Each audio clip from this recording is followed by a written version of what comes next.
인간의 3대 욕구 중 가장 생활과 밀접한 것을 꼽으라면 역시 식욕을 빼놓을 수가 없겠습니다. 오늘 뭘 먹을지가 가장 큰 고민이 되는 날도 있는데요. 최근 흑백요리사라는 프로그램이 큰 인기를 끌었던 것을 보면 요리가 우리 삶에 주는 영향도 참 큰 것 같습니다. 그런데 세상에는 배를 채워주는 맛있는 음식뿐만이 아닌 자칫 잘못 먹었다가는 위험한 음식들도 있다고 하는데요. 오늘 소개해드릴 음식들이 바로 그런 위험한 음식들입니다. 이번 영상에는 보시기에 따라 불쾌감을 느끼실 수도 있는 여러 설명과 묘사들이 등장함을 미리 알려드립니다. 처음 소개해드릴 음식은 필리핀의 음식입니다. 이 음식의 이름은 파그파그 혹은 파파그라고 불리는데요. 형편이 어려운 지역에서 소비되는 음식 중 하나입니다. 파그파그라는 단어 자체는 타갈로그 언어로 원래 먼지나 더러운 것을 털어내는 행위를 의미한다는데요. 이 단어가 음식의 이름이 된 이유 역시 밀접한 관계가 있습니다. 왜냐면 이 파그파그의 주 재료는 남은 음식물과 기한이 지나 버려지는 식재료들이기 때문입니다. 이 파그파그의 재료는 무척이나 다양한데요. 슈퍼마켓이나 음식점에서 기한이 지나 버려진 식품 혹은 소비 기한이 지난 고기나 생선들, 상에서 폐기가 되어버린 재료들, 심지어는 패스트푸드점에서 손님들이 먹고 남긴 치킨과 햄버거 등이 주재료가 되기도 합니다. 특히 치킨의 경우 손님들이 먹다 남긴 것이기 때문에 온전하게 모양이 유지된 경우는 거의 없고 뼈에 살점이 조금 달라붙어 있는 정도가 대부분이라고 하네요. 파그파그의 조리 방법은 이렇습니다.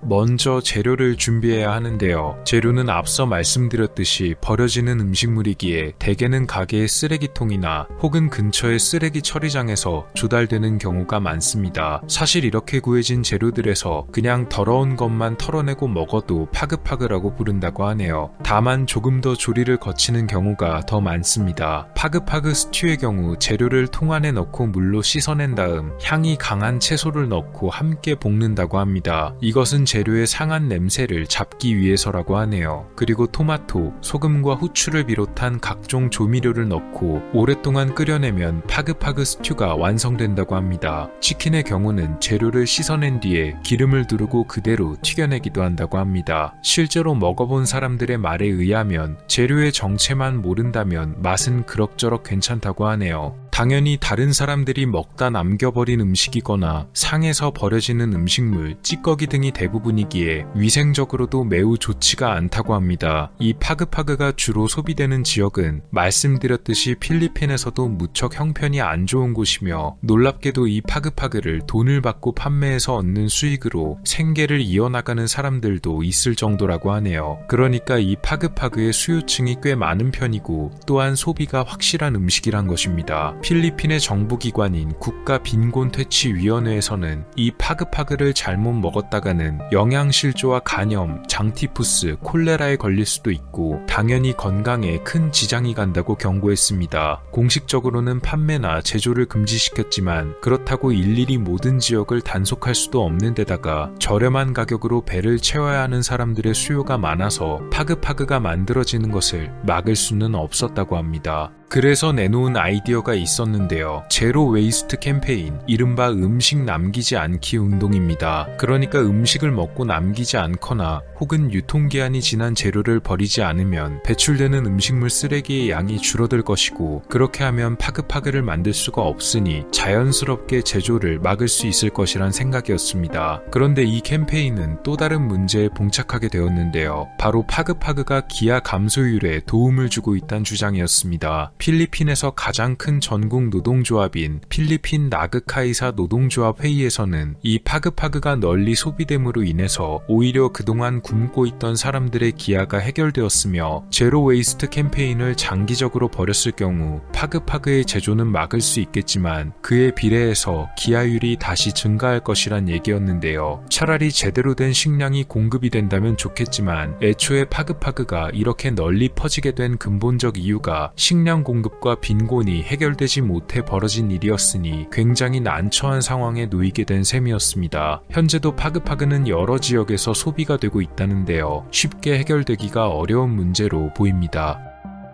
네팔과 튀르키예 지역에서는 특이한 종류의 꿀이 생산됩니다. 이 꿀의 별명은 바로 매드허니인데요. 말 그대로 미친 꿀이란 뜻입니다. 혹시 미칠 듯이 맛이 있어서 붙은 별명일까요? 안타깝게도 이것은 맛있어서가 아니고 정말로 꿀을 먹다가 미쳐버릴 수가 있어서라고 합니다. 이 꿀은 히말라야 산맥에 서식하고 있는 히말라야 자이언트 꿀벌에 의해 생산된다고 합니다. 이 꿀벌은 히말라야 산맥 근처에 자생하는 진달래종의 꽃들에서 꿀을 채취하고 이 꿀을 자신들이 살고 있는 바위에 저장해 두는데요. 다른 꿀과는 다르게 짙은 붉은색을 띤 이 꿀에는 중독 현상을 일으킬 수 있는 위험한 물질이 들어 있습니다. 바로 그레이아노톡신이란 독소가 포함되어 있는데요. 진달래, 철쭉 등의 꽃에 들어있는 신경독입니다. 이 그레이아노톡신은 중추신경계에 작용하며 저혈압과 심박수 감소 등을 일으키고 과다 섭취할 경우 현기증, 호흡곤란을 일으키면서 실신과 발작, 의식불명 증세까지 나타난다고 합니다. 조금만 많이 먹어도 자칫 목숨을 잃게 될 수도 있다는데요. 이런 매드허니는 역사가 무척이나 오래되었기에 역사 속의 여러가지 이야기들도 전해져 내려옵니다. 기원전 401년 1만 명의 군사를 이끌고 원정을 떠난 그리스의 군사 지도자 크세노폰, 그가 지은 저서 아나바시스의 내용에 따르면 흑해 근처의 트라부존을 지나던 도중 이곳에서 일부 병사들이 방향 감각을 잃고 복통과 설사에 시달려서 더 이상 행군을 할 수가 없었다는 기록이 있는데요. 바로 행군 중이던 병사들이 휴식을 취하던 도중 이 매드허니를 벌집제로 나눠 먹었고 그로 인해 중독 현상이 벌어졌던 것이었습니다. 군인들은 그 다음날 겨우 회복되었다고 하네요. 이 꿀의 효과를 이미 알고 있던 사람들은 이것을 생무랑 무기로 사용하기도 했다고 합니다. 기원전 65년 폰토스의 왕 미트리다테스 6세는 폼페이우스 장군과의 전투에서 철수를 하면서 로마군이 쫓아올 길목에다가 이 매드허니를 벌집제로 슬그머니 놓고 갔다고 전해집니다. 철수하는 병력을 뒤쫓다가 지치고 허기가 진 로마군들은 예상대로 이 벌집을 나눠 먹기 시작하고 곧 중독되었는데요. 이 틈을 타서 로마군을 기습하는 데 사용했다고 합니다. 18세기 무렵에는 매년 약 25톤 정도의 매드허니가 흑해 지역에서 유럽으로 수출되었다고 합니다. 독성이 있는 이 꿀이 도대체 왜 그렇게 많이 수출되었을까요? 바로 술에 섞어 먹기 위함이었다고 합니다. 술 한 잔에 이 매드허니를 조금 섞어 마시면 꿀에 들어있는 성분 때문에 일반적으로 취할 때보다 더 깊고 기분 좋게 취할 수가 있었다고 전해집니다. 다만 역시 많이 넣었다가는 큰일이 벌어질 수 있었다네요. 이런 매드허니는 튀르키예와 네팔 지역에서는 민간요법과 전통의학 등에 주로 사용된다고 합니다. 관절염과 고혈압을 치료하는 약재로 사용된다고 하는데요. 소화불량과 복통 등의 소량 섭취할 경우 효과가 있다고 합니다. 우리나라의 경우 이 매드허니가 독성이 있다는 점 때문에 2005년부터 수입이 전면적으로 금지가 되었다고 합니다. 꿀이라고 해서 다 좋은 꿀만 있는 것은 아닌가 보네요. 여러분은 혹시 쿠키를 좋아하시나요? 과자를 좋아하시는 분들이라면 당연히 쿠키를 싫어할 리가 없을 거라고 생각합니다. 그런데 카리브해에 위치한 IT 공화국에는 아무런 맛도, 영양도, 심지어 칼로리도 거의 없는 쿠키가 존재한다고 합니다. 물론 요즘 유행하는 제로 음식을 말하는 것은 아닙니다. 바로 진흙 쿠키에 관한 이야기입니다. 진흙 쿠키는 영어로도 머드 쿠키, 더트 쿠키라고도 부릅니다. 혹시 생긴 게 마치 진흙 같아서 붙은 이름인가 싶지만 놀랍게도 진흙 쿠키는 말 그대로 정말 진흙으로 만들어진 쿠키입니다. 2010년 IT 대지진 이후로 기근이 심해지자 진흙 쿠키가 이전보다 더 유행하게 되었다고 하는데요. 도대체 어떻게 만들어지는 걸까요? 제조 방법은 아주 간단합니다. 진흙을 체에 넣고 걸러내서 그나마 고운 것만 걸러내고 이 진흙을 물을 붓고 개어서 반죽처럼 만듭니다. 그리고 진흙만 넣으면 도저히 먹을 수가 없으니 최소한의 향과 맛을 위해 소금, 버터, 마가린 등을 넣는데요. IT가 현재 사정이 무척 좋지 않기 때문에 말 그대로 정말 최소한의 양만 들어가며 그나마 이마저도 넣지 못하는 경우가 많다고도 합니다. 그리고 햇빛에 널어놓고 말리기만 하면 끝이라네요. 그렇게 만들어진 쿠키의 맛은 과연 어떨까요? 그냥 진흙을 씹는 것 그 이상 그 이하도 아니라고 합니다. 그렇다면 이런 맛도 영양도 없는 음식이라고 부르기에도 민망한 것을 왜 먹냐고 한다면 그저 정말로 배가 고프기 때문이라고 합니다. 허기를 채우기는 채워야 하는데 먹을 것이 없으니 이렇게 진흙으로 만들었지만 모양은 그럴듯한 쿠키를 식사 대신으로 섭취할 수밖에 없다고 하네요. 당연히 이 쿠키를 먹으면 몸에 무척 위험한데요. 일단 진흙은 몸에서 소화가 제대로 되지 않습니다. 위급 상황에서 흙을 먹는 경우도 있다고 하지만 그렇다고 진흙을 배고플 때마다 섭취한다면 분명 내부 장기에서 문제가 생기게 될 것입니다. 게다가 소화가 되지 않으니 칼로리도 없고 오히려 먹을수록 칼로리를 더 소모하게 됩니다. 진흙의 위생 상태도 문제로 지적됩니다. 햇볕에 말리기만 하는 게 사실상 전부기 때문에 흙 속에 포함되어 있을지도 모르는 기생충과 동물의 배설물 등이 그대로 남아있어서 쿠키를 먹고 병에 걸리는 경우가 허다하다고 하네요. UN 세계식량 계획에서 밝힌 조사에 따르면 이 쿠키에 사용되는 진흙은 중앙부처에서 공급하며 식량 사정이 나쁘지 않았을 때도 먹는 사람들이 있었다고 합니다. 그러나 현재 IT는 거의 무정부 상태에 빠져 있어서 그나마 제대로 된 진흙이 공급되는지는 미지수인데요. 아마 진흙 쿠키가 계속해서 소비되는 비극은 당분간 끝나지 않을 것으로 보입니다.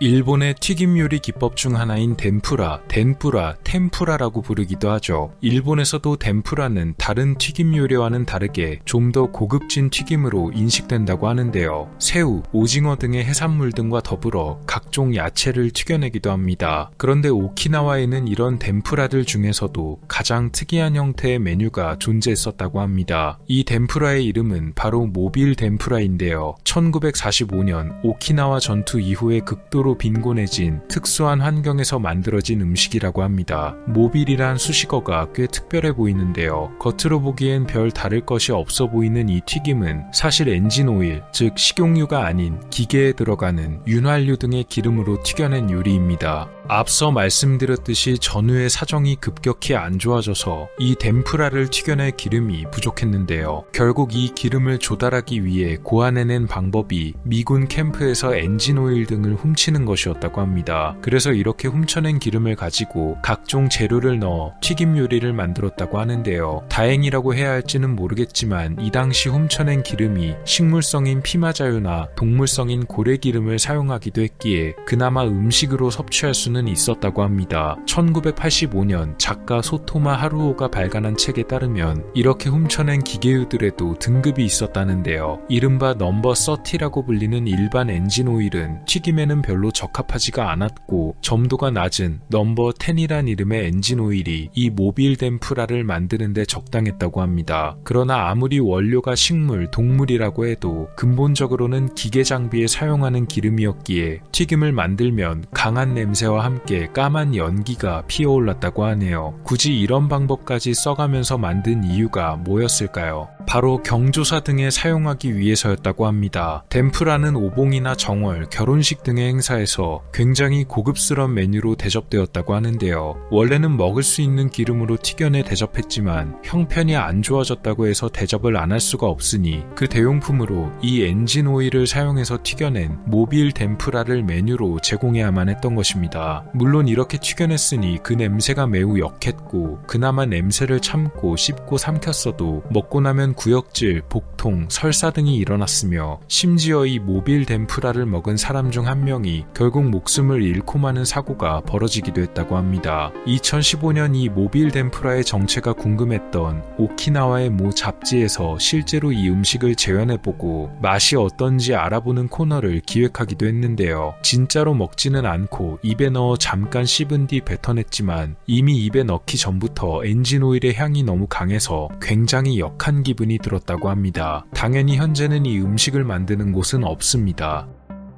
혹시 그러실 분은 없을 것이라고 생각하지만 오늘 영상에 나온 음식들은 절대로 집에서 따라 만드시면 안 됩니다. 왜냐면 큰일 나기 때문입니다. 매드허니를 제외한 나머지 음식들은 어려운 환경에서 고안된 음식이란 공통점이 있습니다. 우리나라의 경우도 전후 사정이 무척 좋지 못해서 꿀꿀이죽이란 음식을 먹어야만 했던 시절이 있었습니다. 특히 필리핀과 IT의 경우는 파그파그와 진흙쿠키라는 음식들이 과거가 아닌 현재까지도 유통되고 있는데요. 진작 사라져야만 했던 음식들이 지금도 만들어지는 비극이 계속되는 것만 같습니다. 세계의 위험한 음식들에 관한 이야기였습니다.